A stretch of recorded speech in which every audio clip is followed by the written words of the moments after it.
started in 2014 when I collapsed on the gym floor. We were working out and I was on the elliptical we were just going to do 20 minutes and then do some abs. I hit 16 minutes and thought, this is great, we're almost done. And I got lightheaded. So I got off, went to go get a drink of water, and I woke up to a bunch of emergency personnel standing over me.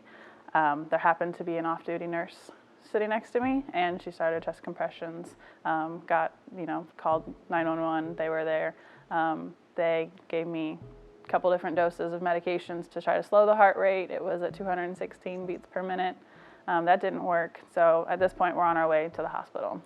I had an ICD put in 3 days later. It is a pacemaker, but it's also what they use, the shock pads. And so if your heart gets out of rhythm, it will shock it back into. They're smart enough to know what arrhythmia your heart is in, and it will give a shock depending upon what that is. It's got a lead wire that goes to your heart, that's connected to your heart, and depending upon what arrhythmia, so I was in SVT, which is supraventricular tachycardia. And that means my heart rate was really, really high. And so it gives off 3 little shocks to the heart from the lead, and all the meanwhile, the defibrillator is actually powering up. And so if the 3 little shocks don't fix the arrhythmia, the big shock comes. And I went home a couple days after that, and about 9 days after my ICD, I got shocked. I was asleep, so anytime I got shocked in the 2 years I had my defibrillator, I got shocked 5 times total. The very first time was 3 consecutive back to back to back. I had the flu from being in the hospital. I was on my parents' couch sleeping, and my husband came. He came home late that night, and I just said, I went to sleep. I finally fell asleep about 11:30, 12ish, I think, and I woke up. It's kind of like you set up like a doll, like the old dolls used to. I sat up and said, something's not right, and I screamed. I said, please go get my parents. And so they came running in, and on the back of our card, we had a medical card, they said, call this number if anything ever happens. We called that number, and they said, if you feel okay, just come in the morning. This was Saturday night, and we went in on Monday, and they can interrogate your device by putting something over it to see what was going on. And I was in SVT. So that was in January 2014. We did really well, no issues. We just did medication adjustments to try to fix the heart. My ejection fraction was 25% at the time, and so medication can sometimes reverse it. And so October 2015, I was taking a nap on her couch again, and I went into ventricular fibrillation, and that's an immediate shock from the defibrillator. And so I said, Mom, I think I just got shocked. And she said, are you sure? Well, she knew I did because she saw me flop like a fish in my sleep. And so we called the team, they interrogated it, and it was ventricular fibrillation. So I was on a regimen of medication just to try to, and then you gradually increase the dosage just to try to fix it. I was not getting better. So my EP, my physiologist down here, sent me to Methodist because at this point we're in heart failure, it's not correcting itself. And so they had talked to me about transplant and said, 10 to 15 years down the road, maybe. And so now since we hit VFib, that's a sign of advanced heart failure. And so February 2015, I went into AFib during my sleep. So all the meanwhile, we thought maybe I had sleep apnea. Got tested for that, that wasn't the case. So I was in AFib February 13th or 12th. 2015, I had medicine my doctor had prescribed at home still, so I took some of that and corrected the issue. 2 days later, I went into VFib again. And so the doctor said, it's time. I know we said 10 to 15 years, but it's time. Insurance approved, we got the call. Okay, so what does that mean? And so they presented my case to the board of directors, and I was listed as a 1B exception.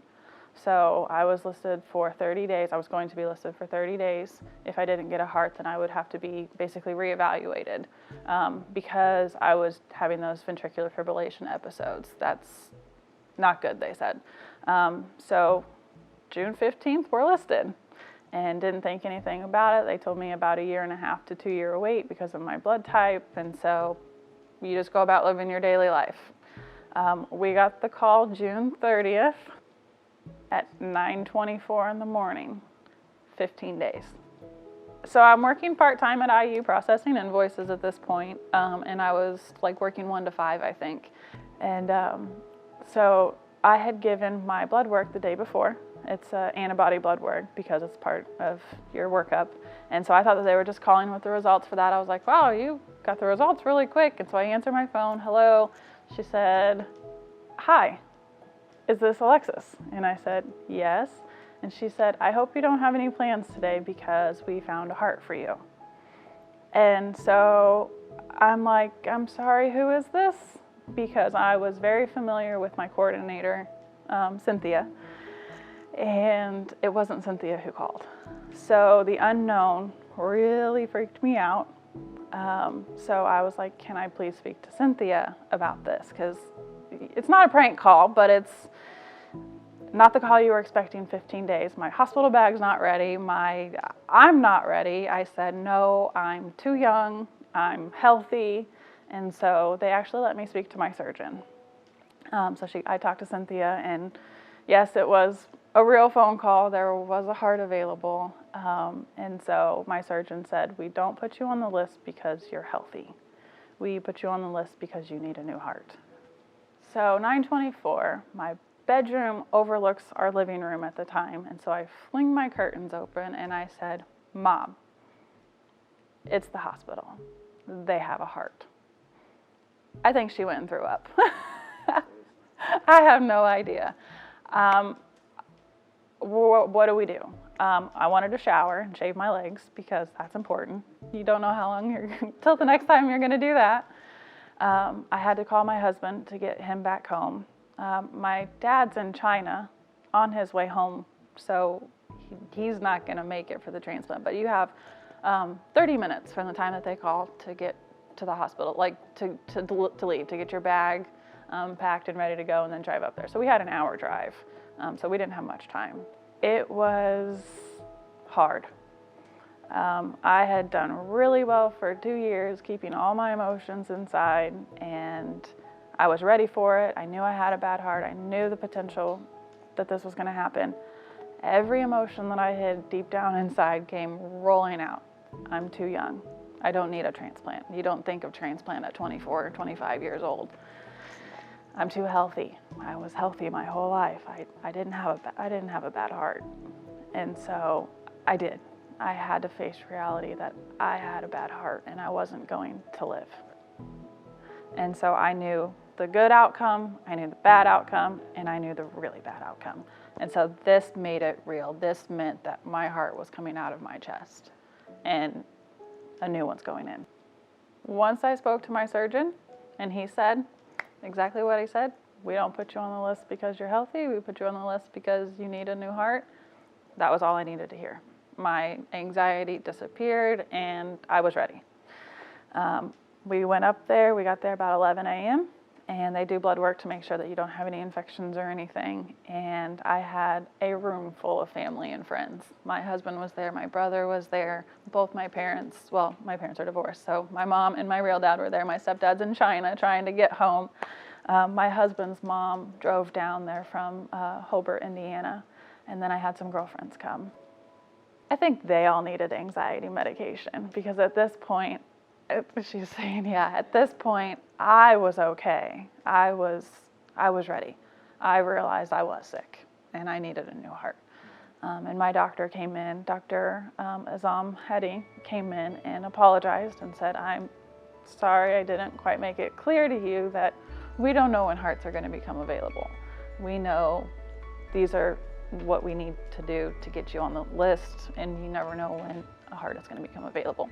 So I told you a year and a half, but it just so happens we have a heart for you.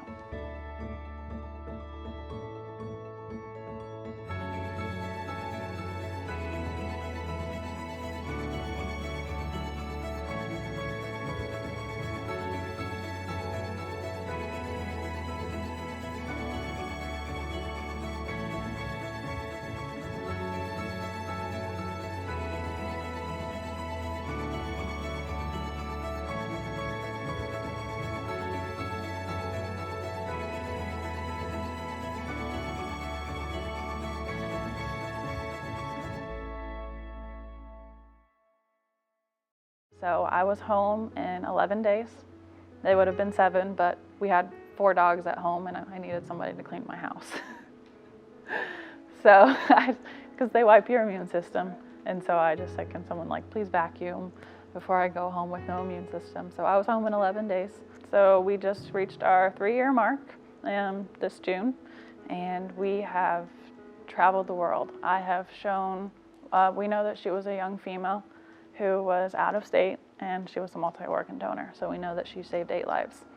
I got the heart, and I have taken her all across the world. We waited the 1-year mark, which per our team we have to wait before we can fly. We went to Greece, which is where my husband's family's from, so I got to show her Greece. We went to Asheville, North Carolina, Virginia Beach. We have shown her as much about the world that she'll never get to see. Cynthia was my pre-transplant coordinator, and we were with her for everything. Anytime I had any issues, I called her. And then Allie, she's my post-transplant coordinator. Anytime I have issues, I call, and they get me in, they see me. If there's any question that I have, she answers. They've asked me to come up and speak to other transplant patients, just who are waiting for that call, who are losing hope because that call hasn't come, and they have a heart of gold. If I could work in the medical field, I would in a heartbeat, but I don't have the stomach for it. It is a life-changing phone call to anybody who's waiting, and sometimes people get dry runs and it wasn't the right fit, it wasn't the right match. But that is the most important phone call that they will ever make to somebody.